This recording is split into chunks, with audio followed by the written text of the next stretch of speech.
সারা দেশে তোদের মতো বকাটেরা আমাদের মতো মেয়েদের উত্ত্যক্ত করেই যাচ্ছে, আর এইভাবেই দিন চলে যাচ্ছে। হয়তো এভাবেই চলে যাবে, তবে একটা কথা মনে রাখবি, তোদের মতো মানুষের জন্য আমাদের মতো মেয়েদের প্রতিটি মোনাজাতে একটি করে অংশ থাকে, সেটা হতে পারে দোয়া অথবা অভিশাপ।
ওরা কি বলে গেল? এবার বুঝতে পারছি। না, কাল থেকে আমি আর এসব ড্রেস পরে কলেজে যাব না।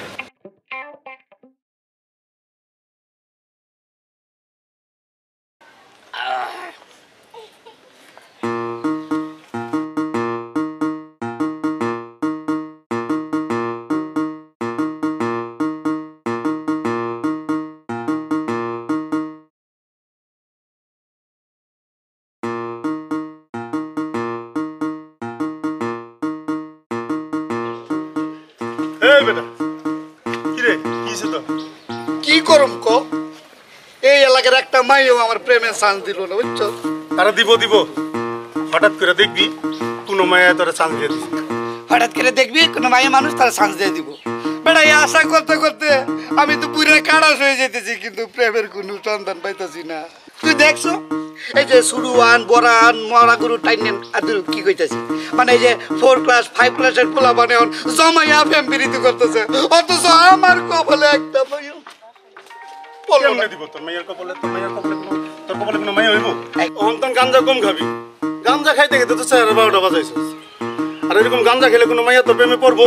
মাঝে মধ্যে আয়না যায় নিজের চেহারা একটু দেখিস। তুই এইগুলো আবার কি কর? যত সব মনে করছিলাম তুই বালা, তোর পশু অনেক জ্বালা। হ্যাঁ দেখতো এটা সাবিনা না?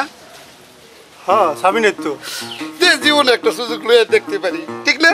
এই সাবিনা, তুমি কিন্তু আমার ছেড়ে যাবি না।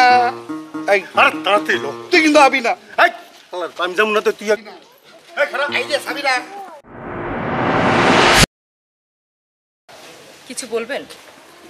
কেন কেন মানে আমি তোমাকে মানে ভালোবাসি। এই তোমার মোবাইল নম্বরটা আমাকে একটু দাও তো। কেন? কেন এই কথা বলবো, তোমার সাথে কথা বলবো। কথা বলবেন আমার সাথে? আমি তো আপনাকে চিনি না, আমার সাথে আপনি কিসের কথা বলবেন? আহা, চিনি না এটা কোনো সমস্যা না, 2-3 দিন কথা বললেই চিনা হয়ে যাবে। কি কর বন্ধু? হ্যাঁ ঠিক। শুনুন, আমি কোনো অপরিচিত লোকের সাথে কথা বলি না, আর আপনার সাথে কথা বলার আমার কোনো ইচ্ছাই নেই। কথাটা মনে থাকে যেন। এই তোমার ইচ্ছা না থাকলে কি বল, আমার ইচ্ছা আছে। আমার হাত ছাড়ুন বলছি তো, নাম্বার না দিলে ছাড়বো না। ভালোভাবে বলছি, আমার হাতটা ছেড়ে দিন। ছাড়বো না। আমার হাত ছাড়ুন বলছি। বললাম না ছাড়বো না, তবে নাম্বার দিলে ছেড়ে দেব। ভালোভাবে বলছি, আমার হাতটা ছেড়ে দিন। ছাড়বো না। হাত ছাড়, হাত ছাড় বলছি। শোন বকাটেরা, মেয়ে ভেবে দুর্বল ভাবিস না, আমরা নির্যাতিত মেয়েরা কখনো মারামারি করব না। আল্লাহর কাছে দোয়ার চেয়ে বড় আর কোনো অস্ত্র এই দুনিয়াতে নেই।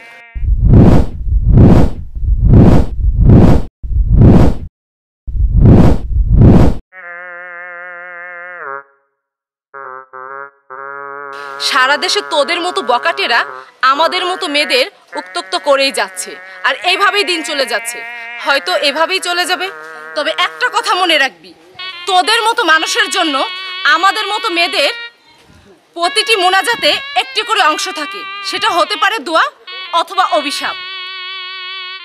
যে হাত দিয়ে আমার হাত জোর করে স্পর্শ করেছিস, উপরওয়ালা চাইলেই তোদের মতো পুরুষরূপী কাপুরুষদের হাত এক মুহূর্তের মধ্যেই অকেজো করে দিতে পারে। এমনকি তোদের শরীর নিস্তেজ করে দিতে পারে আমাদের দোয়ার উসিলাতে। আল্লাহ অবশ্যই মাজলুমের কথা শুনেন, এই কথাটি সব সময় মনে রাখবি।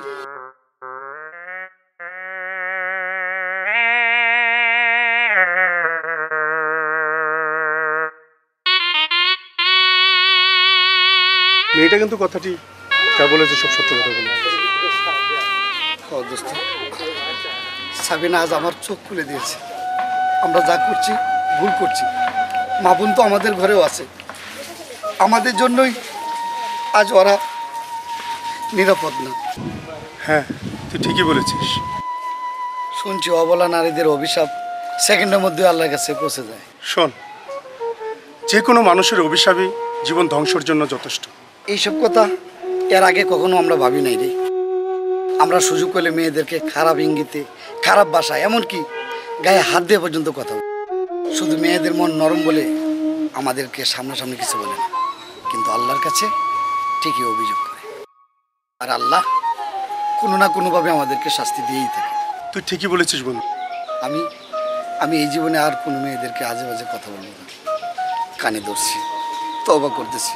আল্লাহ, তুমি আমারে মাফ করে দিও। আমিন।